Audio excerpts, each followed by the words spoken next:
Di ba? Kagi guys, solid. Yo, what's up guys? So this is Milgin Ian Baruel and for today's video is mag-unbox po tayo ng helmet. So ito yung pinaka-first nating helmet. So ayun, kasi kung napapansin po ninyo, ang helmet na gamit natin and ito, so hindi po akin to. So hiniram ko lang po to sa asawa ng ate ko. So considered as kuya ko na rin. So ayun, hiniram ko lang po to sa kanya. And kung napapansin po natin is pang racing po yung forma nito. So meron po yung nakalagay dito yung may pag ganon, para siyang ganon and ganon. So tinanggal ko siya kasi ang dami yung nagsasabi na pang racing daw and hindi daw bagay sa pormahan natin and sa motor natin, which is true naman. So ayun, pero thankful ako guys kasi ito yung first time kong helmet na ginagamit-gamit gamit yung brom-brom natin. So share ko lang guys kasi so before tayo mag-unbox guys, so share ko lang yung kwento about sa helmet na to and sa akin. Since itong helmet na to is sa kuya ko po, tinanong ko siya kung maluwag ba sa kanya to or sakto lang or maluwag or masikip ganon. And then sabi niya sa akin guys na sakto lang daw. Hindi siya masyado maluwag, hindi siya masyado masikip ganon. And tas doon ko napagtanto guys na ang laki pala ng ulo ko. Kasi ganito, nakita ko kasi siya nung nag-drive ako isang araw na may size pala sa loob ng helmet na to. Nakakapagtaka kasi ang inaakala ko kasi is maliit yung ulo ko. And I found out na may size pala to. So nakalagay ito sa loob, yung kulay orange na yan na XL. So ibig sabihin, grabe, ang laki ng ulo ko. Kasi every time na ginagamit ko to guys is napakasikip niya sa akin. Literal napakasikip ganon. And hindi siya magkasya kung wala akong sinusuot ng parang yung parang itim na nilalagay sa ulo before yung wait lang pakita ko. So, ito yung tinutukoy ko guys. So, kasya naman kapag walang ganito pero napakahirap niyang ipasok sa ulo ko. Kaya ito yung ginagamit ko kapag ginagamit ko yon kasi nga literal lang masakit sa ulo and masakit talaga sa ulo. Tapos doon ko napagtanto and natawa ko sa sarili ko kasi ang laki pala ng ulo ko.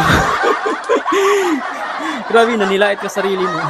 Pero okay lang guys, pero yun naman talaga ang totoo. And ayun, at least hindi ako nang lait sa iba. Kumbaga, nilait ko lang yung sarili ko. Tara, umpisahan na natin ito buksan.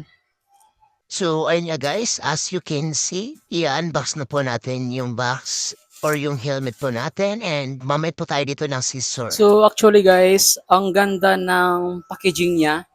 Kasi talagang nilagyan ng bubble wrap and of course, may karton din. For the safety ng item natin. So ayun, napaka-goods yung niya. Kasi talagang may bubble wrap which is tama yung ginagawa nila.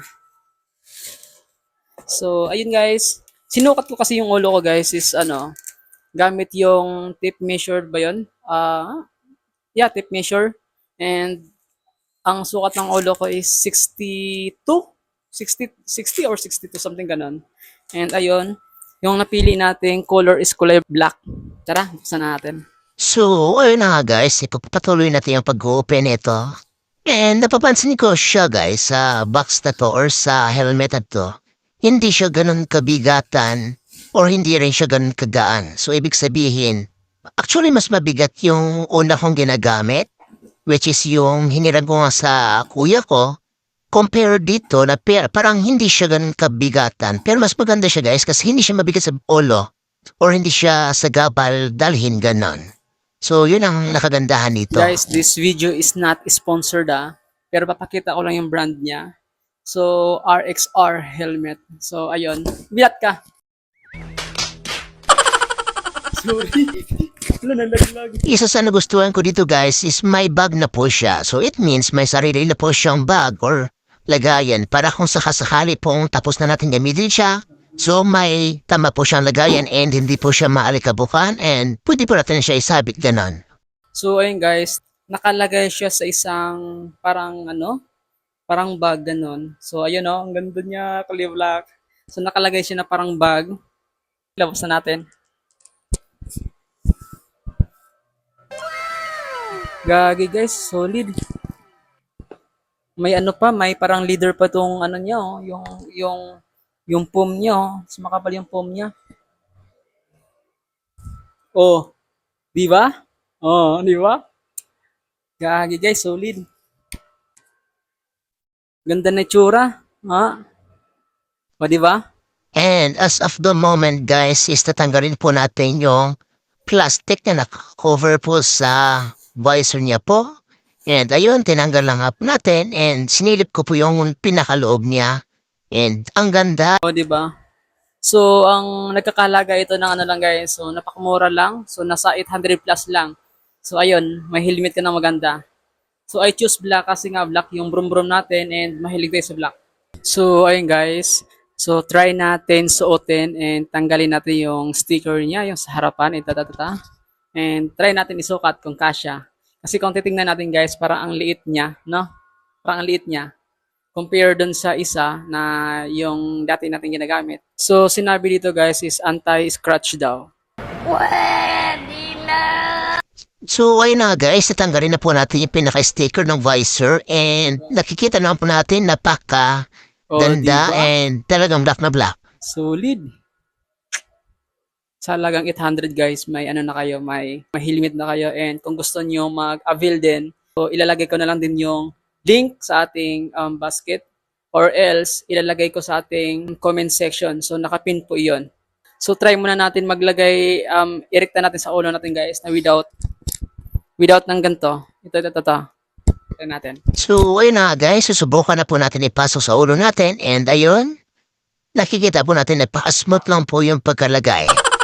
And as you can see guys, isinubukan po natin iangat yung visor and may katigasan din talaga siya. And ang kagandaan nito guys, once na nakataas naman yung visor and magdadrive ka, hindi na po siya basta-basta bumababa. So ayun guys, napaka-swak niya guys.